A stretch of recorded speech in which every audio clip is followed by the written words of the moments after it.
नमस्कार, मेरा नाम अभिषेक साहा है।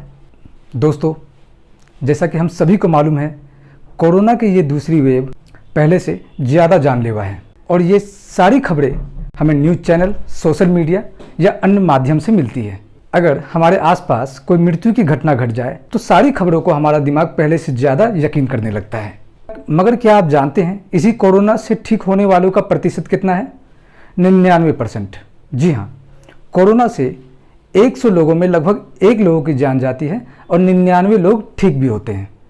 और वे 1 लोग वे होते हैं जिनको या फिर पहले से कोई अन्य बीमारी हो या फिर जिनका इम्यून सिस्टम कमज़ोर हो।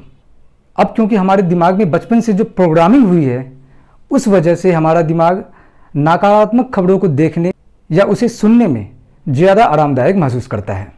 और यही वजह है कि हम समाधान की वजह समस्या पर ज़्यादा ध्यान केंद्रित करते हैं। और इसी आदत की वजह से हमारे अंदर डर का भाव पैदा होता है और हम तनावग्रस्त होने लगते हैं और साथ ही घबराहट भी होने लगती है। इन सब का असर हमारे इम्यून सिस्टम पर पड़ता है, साथ ही हमारे व्यवहार पर पड़ता है और यही तनाव और घबराहट हमें आत्महत्या तक भी ले जाता है। तो दोस्तों, इसीलिए आज हम समाधान पर चर्चा करेंगे। दोस्तों, उससे पहले हमें यह जानना जरूरी है कि ये जो समस्या है, आखिर वो समस्या है क्या? तो बेसिकली समस्या 3 कैटेगरी में आते हैं: direct control, indirect control, zero control. अब क्योंकि कोरोना पर हमारा कोई वश नहीं है, इसीलिए यह जीरो कंट्रोल में आता है। मगर कोरोना से बचने के जो उपाय हैं वो सीधे तौर पर हमारे नियंत्रण में हैं। हम बचाव के उपाय कर सकते हैं, इसीलिए यह हमारे लिए डायरेक्ट कंट्रोल में आता है। तो हमारा पूरा फोकस डायरेक्ट कंट्रोल पे होना चाहिए, इसके बचाव पर होना चाहिए। अब जब हम ये जान गए हैं कि खबरों का हमारे दिमाग पर, हमारे जीवन पर क्या प्रभाव पड़ता है, तो दोस्तों, हम समस्या के बजाय समाधान पर चर्चा करेंगे। आज हम जो भी चर्चा करेंगे वह कई सारे रिसर्च और मेरे खुद के एक्सपीरियंस पर बेस है। अक्टूबर 2020 में मुझे भी कोरोना हुआ था, मगर उस समय सही जानकारी के अभाव के कारण मैं भी पैनिक हो गया था और हॉस्पिटल में एडमिट होना पड़ा था। वहाँ जाकर मुझे एक्सपीरियंस हुआ कि वहाँ जो भी मुझे ट्रीटमेंट हो रही थी वो सारा ट्रीटमेंट मैं घर पर भी कर सकता था। क्योंकि सही जानकारी नहीं थी तो मुझे इतनी परेशानी का सामना करना पड़ा। और तभी से मैंने एक डिसाइड किया था कि मैं अपना एक्सपीरियंस आप लोगों के साथ शेयर करूँगा, ताकि आप उस परेशानी से बच सकें और घर पे अच्छे से उपचार कर सकें। दोस्तों, कोरोना काल में कुछ बातें हम हमेशा सुनते आए हैं: मास्क, 2 मीटर की दूरी, सैनिटाइजर और अपना इम्यून सिस्टम को बढ़ाना। ये क्यों ज़रूरी है? इससे पहले हमें यह जानना जरूरी है कि आखिर कोरोना क्या होता है और वो किस तरह से हमारे शरीर को इम्पैक्ट करता है, हमारे शरीर में असर डालता है। तो दोस्तों, कोरोना कुछ इस तरह से दिखता है। कोरोना के जो आप बाहरी लेयर देख रहे हैं, बाहरी भाग देख रहे हैं, उसके ऊपर जो ये कांटे जैसी चीज देख रहे हैं, इसे हम स्पाइक प्रोटीन बोलते हैं। यही सबसे ज्यादा खतरनाक होता है। पूरे वीडियो में आप इसके बारे में सुनेंगे। और कोरोना के अंदर का जो ये आप पोर्शन देख रहे हैं, इसे जेनेटिक मटेरियल कहा जाता है, जो कोरोना का आरएनए है। जिस तरह से ह्यूमन बॉडी में डीएनए होता है, उसी तरह से किसी भी वायरस के अंदर आरएनए पाया जाता है। यही आरएनए इस स्पाइक प्रोटीन के माध्यम से हमारे शरीर के सेल में एंटर करता है। तो दोस्तों, हमने कोरोना को समझ लिया, उसके सिस्टम को देख लिया। अब हमें ह्यूमन बॉडी, अपने खुद के बॉडी के स्ट्रक्चर के बारे में, सिस्टम के बारे में समझने की जरूरत है। दोस्तों, ह्यूमन बॉडी लगभग 32 लाख करोड़ सेल से बनी हुई है। तो जाहिर सी बात है, शरीर के प्रत्येक अंग, चाहे वो हाथ, पैर, ब्रेन, लंग्स, कुछ भी हो, वो सभी सेल से बने हुए हैं। अब क्योंकि हमें सिर्फ कोरोना से संबंधित चीज़ों के बारे में भी जानकारी लेनी है, इसीलिए हम ज़्यादा डिटेल में नहीं जाएंगे। मोटे मोटे तौर पर जो कोरोना से चीज़ें संबंधित हैं, हम उसी के बारे में चर्चा करेंगे। यह हमारे शरीर का सेल है। सेल के अंदर जो आप भाग देख रहे हैं, इसे न्यूक्लियस कहा जाता है। और इसी के अंदर हमारे शरीर का डीएनए भी पाया जाता है। साथ ही दोस्तों, इसी न्यूक्लियस के अंदर एक महत्वपूर्ण चीज होती है जिसे राइबोसोम बोलते हैं। राइबोसोम हमारे शरीर का एक ऐसा मैकेनिज्म है जो प्रोटीन को मल्टीप्लाई करता है। कोरोना को जो सारा कोशिश होता है वो इसी राइबोसोम तक पहुंचने का होता है। दोस्तों, कोरोना जब हमारे नाक के माध्यम से या मुंह के माध्यम से हमारे शरीर में एंटर करता है तो वो इसी सेल में घुसने की कोशिश करता है। अब क्योंकि उसको उस सेल में घुसने का दरवाजे की जरूरत होती है, तो यह दरवाजा सिर्फ और सिर्फ हमारे लंग्स के जो सेल होते हैं ये उसी में पाया जाता है, जिसे कि ACE2 रिसेप्टर कहा जाता है। ये रिसेप्टर किसी और अंग के सेल में नहीं होता है, इसीलिए कोरोना हमारे हाथ पैर या फिर किसी और पार्ट में एंटर नहीं करता है, ये लंग्स को इफेक्ट करता है। कोरोना जब हमारे लंग्स के सेल तक पहुंचता है तो कोरोना का जो ये स्पाइक प्रोटीन है, जो नोकीला भाग है, ये हमारे रिसेप्टर को टच करता है और रिसेप्टर इसे अपना समझ करके इसे अपने अंदर एंटर करने देता है। जब वो हमारे लंग्स के सेल में एंटर करता है तो वो सीधा हमारे न्यूक्लियस के थ्रू, और आप जो कोरोना का आरएनए देख रहे हैं यही आरएनए राइबोसोम तक पहुंचता है। अब क्योंकि राइबोसोम को फर्क नहीं मालूम होता है, उसको लगता है कि ये अपना ही चीज है, क्योंकि वो एंटर कर चुका है, उसको लगता है अपना ही चीज है, तो वो प्रोटीन के जगह इसी आरएनए को मल्टीप्लाई करना स्टार्ट कर देता है और कुछ ही दिनों में या 1 से 1 लाख और 1 करोड़ तक भी पहुंचा देता है। जैसे ही वायरस हमारे उस सेल में बढ़ने लगता है तो सेल का तो एक लिमिट साइज है, लेकिन वायरस की जो रफ्तार है बढ़ने की बहुत बहुत तेज होती है।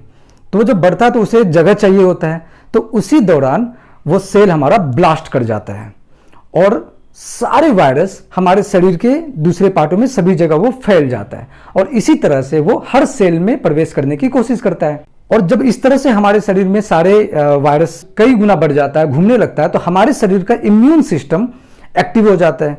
वो देखता है कि ये बाहरी चीज आखिर है क्या।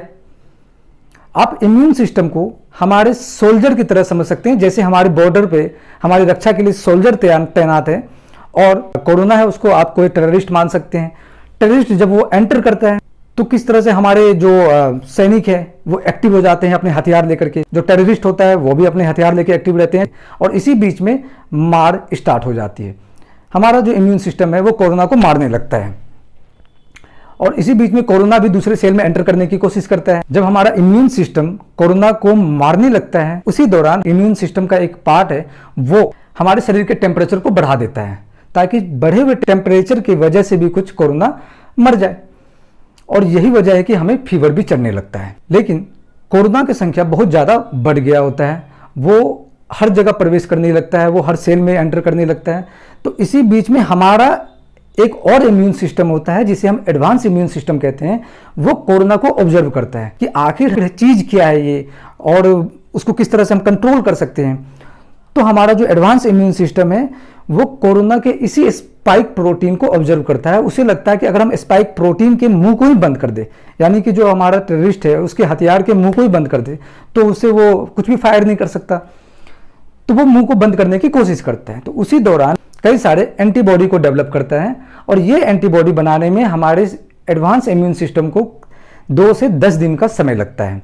एज के हिसाब से इम्यून सिस्टम जिसकी जितना मजबूत है उसके हिसाब से वो समय लगता है। अब जब एंटीबॉडी बनाया जाता है, एंटीबॉडी बनता है, तो वो कोरोना के जो ये मुंह है उसके स्पाइक प्रोटीन को लॉक कर देता है, बंद कर देता है, ताकि वो हमारे रिसेप्टर तक ना पहुंच पाए, क्योंकि सारी कोशिश रिसेप्टर से टच करने की है और जिससे वो अंदर एंटर करते हैं। तो वो कोशिश करते हैं स्पाइक प्रोटीन है इसके मुंह को बंद कर दिया जाए ताकि ये अपना जो आरएनए है हमारे अंदर प्रवेश ना कर सके। तो दोस्तों इस दौरान क्योंकि कुछ समय गुजर जाता है और इसी दौरान कोरोना की संख्या बहुत ज़्यादा बढ़ जाती है, जिस वजह से वो कई सारे सेल में भी एंटर कर जाते हैं। और जो एक प्रक्रिया मैंने बताया था कि जब सेल में कोरोना वायरस बढ़ता है तो वो फट जाता है, तो इस दौरान ये लाखों सेल हमारे डिस्ट्रॉय हो जाते हैं, इसी तरह से फट जाते हैं और हमारे लंग्स में वो इकट्ठा होते हैं पस बन करके, जिस वजह से हमें सांस लेने में तकलीफ होती है, क्योंकि वो पस बन करके हमारे लंग्स में उस जगह इकट्ठा हो जाते हैं जहाँ से ऑक्सीजन हमारे शरीर में प्रवाह होता है, तो उस जगह को वो ब्लॉक कर देता है, जिस वजह से हमें सांस लेने में भी तकलीफ होती है। तो दोस्तों ये पता चल गया हमें कि हमें सांस लेने में कोरोना के दौरान क्यों तकलीफ होती है और हमें फीवर क्यों चढ़ता है। वैक्सीन का काम बस यही होता है कि वो जो कोरोना वायरस की जो स्पाइक प्रोटीन है उसको लॉक करने वाली जो एंटीबॉडी है वो उसी को बहुत मात्रा में डेवलप करता है, ताकि वो कई सारे लाखों करोड़ों कोरोना वायरस के स्पाइक प्रोटीन के मुंह को बंद कर सके और ताकि वो ज़्यादा नहीं फैल सके। तो इसीलिए वैक्सीन लेना बहुत ज़रूरी है। अगर वैक्सीन लेते हैं और कोरोना वायरस आपके शरीर में एंटर करता है तो वो पहले ही उसको पता होता है। जैसे हमारे शरीर का जो एडवांस इम्यून सिस्टम है उसको 2 से 10 दिन का समय लगा, लेकिन वो बना बनाया उसके पास एंटीबॉडी रहता है, और जब वायरस एंटर करता है वो तुरंत ही उन सारे वायरस के जो मुंह है स्पाइक प्रोटीन उसको घेर लेता है, उसको बंद कर देता है, लॉक कर देता है, ताकि वो एंटर कर ही नहीं सके सेल में और क्षति ना पहुंचा सके। इसीलिए वैक्सीन लेना बहुत ज़रूरी है। अब दोस्तों, क्योंकि हमारे शरीर में वायरस बढ़ गया होता है और वो हमारे जो फेफड़े हैं, लंग्स है, उसको भी क्षति पहुंचाने लगते हैं, इसी दौरान हमें और ज़्यादा इम्यून बढ़ाने वाली चीज़ों की ज़रूरत होती है। दोस्तों, हम जितना इम्यून बढ़ाते हैं हमारे शरीर उतना ही ज़्यादा एंटीबॉडी को डेवलप करता है, एंटीबॉडी बनाता है, और वो एक एक करके उस स्पाइक प्रोटीन के मुंह को बंद करता है। अब आप सोच रहे होंगे इतना जो वायरस फैल गया अब उसका क्या? शरीर इतना ज़्यादा एंटीबॉडी बनाएगा, वो उतना ही ज़्यादा स्पाइक प्रोटीन के मुंह को लॉक करेगा, और हमारे ही इम्यून सिस्टम का एक पार्ट है जिसको हम मैक्रोफेजेज बोलते हैं। मैक्रोफेजेज जिस भी कोरोना वायरस के मुंह पर हमारा एंटीबॉडी लगा हुआ है ये उसे ही खा जाता है। तो एक तरह से हमारे जो एंटीबॉडी है वो उनको लॉक करने का काम करते हैं, दूसरे तरह से हमारे ही जो सिस्टम है वो उसे खाने का भी काम करता है, तो जिस वजह से हमारे कोरोना शरीर में कम भी होने लगती है। तो ये शरीर का एक पूरा सिस्टम है। तो दोस्तों, आप समझ गए होंगे हमारे शरीर खुद ही उसका उपचार किस तरह से करता है। इसलिए दोस्तों, अच्छे से मास्क लगाना बहुत ज़रूरी है, क्योंकि कोरोना नाक के जरिए या मुंह के जरिए हमारे शरीर में प्रवेश करता है और वो हमारे फेफड़े तक पहुंचता है। 2 मीटर की दूरी रखने को इसलिए बोला जाता है क्योंकि जब भी हम किसी भी प्रभावित व्यक्ति के संपर्क में आते हैं, क्योंकि हमें नहीं मालूम होता कौन सा प्रभावित है, किसी भी प्रभावित व्यक्ति के संपर्क में आते हैं और वो जब खांसता है या छींकता है तो उसके मुंह से कोरोना वायरस ड्रॉपलेट के माध्यम से सीधी हवा में 2 मीटर तक रहता है और उसके बाद नीचे गिर जाता है। इसीलिए हर किसी से दूरी बनाकर रखना बहुत ज़रूरी है। दोस्तों, सैनिटाइजर का यहाँ बहुत महत्वपूर्ण काम है। सैनिटाइजर कोरोना वायरस के स्पाइक प्रोटीन को ही नष्ट कर देता है। अगर आप स्पाइक प्रोटीन को ही नष्ट कर दिए तो वो तो वैसे ही बेअसर है। अब आप सोच रहे होंगे जब सैनिटाइजर का इतना महत्वपूर्ण काम है तो इसे हम पी क्यों नहीं लेते हैं ताकि हमारे शरीर के अंदर ही वो सारे कोरोना वायरस को मार दे। दोस्तों, सैनिटाइजर स्पाइक प्रोटीन के साथ साथ हमारे शरीर में लगे रिसेप्टर को भी नष्ट कर देता है। रिसेप्टर नष्ट हो जाए तो उसके बाद हम जो भी दवाई खाएंगे वो हमारे शरीर में प्रवेश नहीं करेगा, तो वो वैसे ही जानलेवा है। इसीलिए दोस्तों, सैनिटाइजर का इस्तेमाल हम सिर्फ बाहरी त्वचा के लिए करते हैं, इसे हम अंदर नहीं लेते हैं। अब अगर किसी को कोरोना हो जाता है तो उसके लिए क्या उपचार करना जरूरी है, हम इस पर बात करते हैं, हम इस पर चर्चा करते हैं। अगर किसी को कोरोना हो जाता है तो पहले इसके लक्षण को जानना जरूरी है। 2020 में जब कोरोना आया था उस समय जो मेनली लक्षण थे वह तेज फीवर, सूखी खांसी और शरीर में दर्द। लेकिन इस बार कुछ और भी लक्षण देखे जा रहे हैं, जैसे दस्त होना, वोमिटिंग होना। तो इस तरह के कोई भी आपको लक्षण ज़्यादा समय के लिए लग रहा हो तो आप टेस्ट जरूर करवाएं। यहाँ पर RT-PCR टेस्ट करवाना बहुत ज़रूरी है। कोरोना के दौरान हमारे शरीर में विटामिन C, विटामिन D और जिंक की मात्रा कम नहीं होनी चाहिए। विटामिन C के लिए आप खट्टे फल खाइए, संतरा, मौसमी, टमाटर, आंवला। विटामिन C के लिए आंवला सबसे ज़्यादा फायदेमंद बोला जाता है, तो आप आंवला जरूर खाएं। दोस्तों, विटामिन D आपने बचपन से ही सुना होगा, विटामिन D का सबसे जो बेस्ट स्रोत है वो सनलाइट है, यानी धूप है। तो हमें धूप लेना है। आप दरवाजे खिड़कियां खोल कर रखिए इस दौरान, इससे आपको विटामिन D की भी मात्रा मिलती रहेगी। जिंक के लिए आप अंडा खा सकते हैं, साथ ही गर्म दूध पी सकते हैं। गर्म दूध को आप एक साथ मत पीजिए, इसको आप थोड़े थोड़े अंतराल में पीते रहिए। साथ में दूध में हल्दी डालकर जरूर पीजिए, क्योंकि कोरोना काफ़ी समय तक हमारे गले में भी चौक रहता है। उसके साथ आप बादाम भी खा सकते हैं, बादाम भी फायदेमंद होता है। कोरोना के दौरान शरीर में पानी की कमी जानलेवा है, इसीलिए पानी भरपूर मात्रा में पीजिए, गर्म करके पानी को पीजिए ताकि कोरोना हीट से भी उस पर इफेक्ट आए। साथ ही दोस्तों, गार्गल करते रहिए, गार्गल करने के लिए भी आप गर्म पानी में थोड़ा सा हल्दी डाल करके आप गार्गल कर सकते हैं। साथ ही आप एक बर्तन में गर्म पानी को खौला करके उसका आप भाप जरूर लीजिए। ये जो प्रोसेस है वो आप दिन भर आपको लेना है। अब क्योंकि वीडियो के शुरुआत से ही जो हमने डिस्कस किया है, सारा खेल यहाँ पर इम्यून सिस्टम को बढ़ाने का है, तो उस पर विशेष तौर पर ध्यान रखना है। कोरोना के दौरान आपको एक्सरसाइज जरूर करना है। एक्सरसाइज आप 10 से 15 मिनट का कर सकते हैं, किसी भी तरह का एक्सरसाइज कर सकते हैं 10 से 15 मिनट का। साथ ही आप प्राणायाम करें। प्राणायाम में आप कपाल भारती और आलोम विलोम कर सकते हैं। और इस दौरान अगर ऑक्सीजन लेवल कम होता है तो एक्यूपंक्चर, एक्यूप्रेशर में भी कई सारे उपाय हैं। उसके लिए आप सेपरेट यूट्यूब का कोई भी वीडियो, अच्छे वीडियो आप देख सकते हैं। साथ में आप काढ़ा पी सकते हैं, तो उसमें भी कई सारे हर्बल चीज़ें होती हैं जो इम्यून बढ़ाने की में मदद करेगी। कोरोना के दौरान आप ऑक्सीमीटर से ऑक्सीजन लेवल को चेक कर सकते हैं। ऑक्सीजन लेवल 94% से नीचे नहीं होना चाहिए, इसका आपको विशेष तौर पर ध्यान रखना है। अगर ऑक्सीजन लेवल कम होने लगता है तो हमने जिस तरह से कुछ उपाय बताए वो तो करना ही करना है साथ में।